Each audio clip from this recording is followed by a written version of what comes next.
speaking of talents, Matthew chapter 25, the parable of the talents, which I know talents was money. It was a measurement of money. But the word is talents. Yeah. It's kind of not hard not to make the connection to where certain people were given a certain number of talents and then they were judged at the end based on how well they used those talents. Yeah. It's kind of hard not to make that connection. So in the story, it is talking about talents, the measurement of money, but it's equally applicable to other things that God has given us. So for those of you who aren't familiar with the story, there's a master about to go on a journey, and he calls his slaves, and he entrusts his possessions to them, essentially. Mm-hmm. And he gives to one of them 5 talents, one of them 2 talents. Hold on. I thought it was 10, 5, and 1. No, it's 5, 2, and 1. Oh. That's what he initially gives them. He gives one of his slaves 5 talents, 1, 2, and 1. And then he goes away on this journey.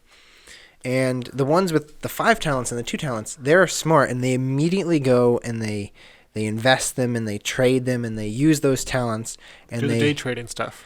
They do day trading, or they invest them in a bank or something, and they double them.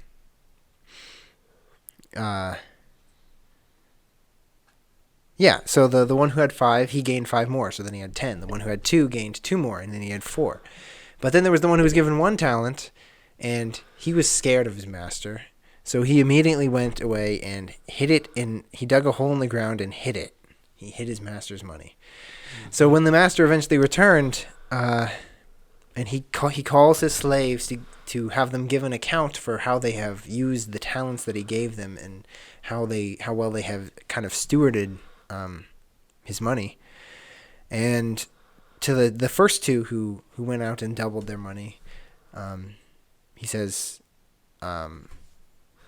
you did a good job. He says, essentially, I can't find it.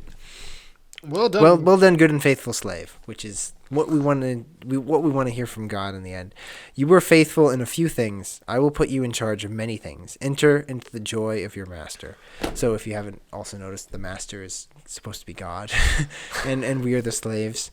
So he says that to the first 2, but to the third one, and the one who had received the 1 talent came up and said, Master, I knew you would be a hard man, reaping where you did not sow and gathering where you scattered no seed. And I was afraid and went away and hid your talent in the ground. See, you have what is yours. Which is just saying, hey, look, I didn't lose your money. That's all he could really say. But his master answered and said to him, You wicked, lazy slave, you knew that I reap where I did not sow and gather where I scattered no seed. Then you ought to have put my money in the bank, and on my arrival I would have received my money back with interest.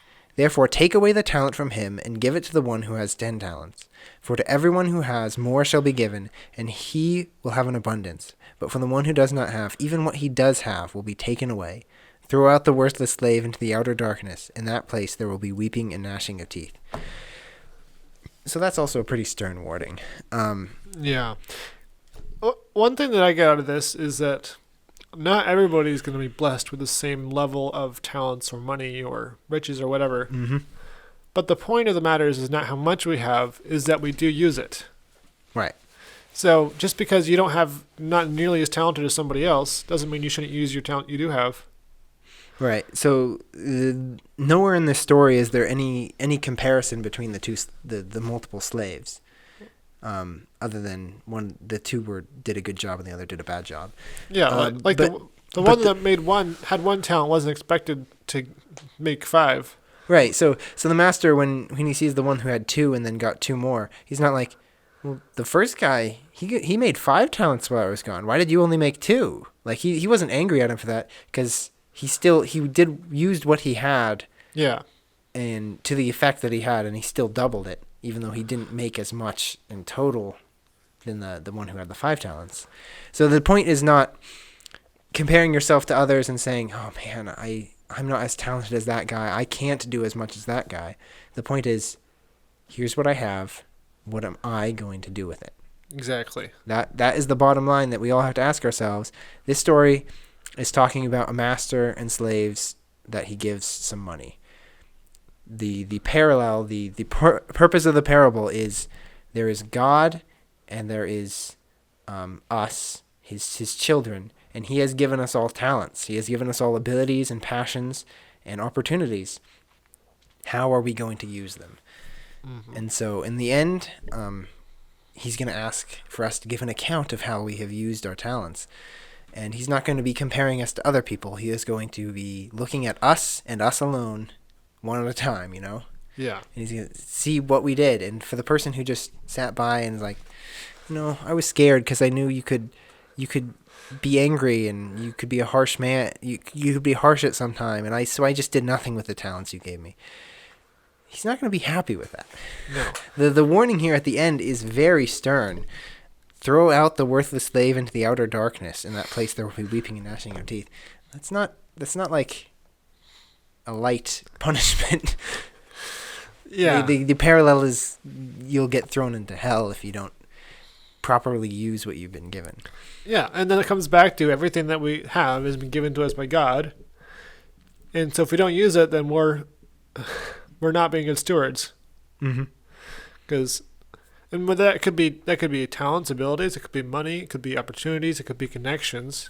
I mean, it could be anything. Yeah. And we should be using what we have been given to serve God. And if we don't, we're wasting we're wasting what God has given us. Thanks for watching this clip from the Salt of the Earth podcast. To watch the full episode, click the link in the description.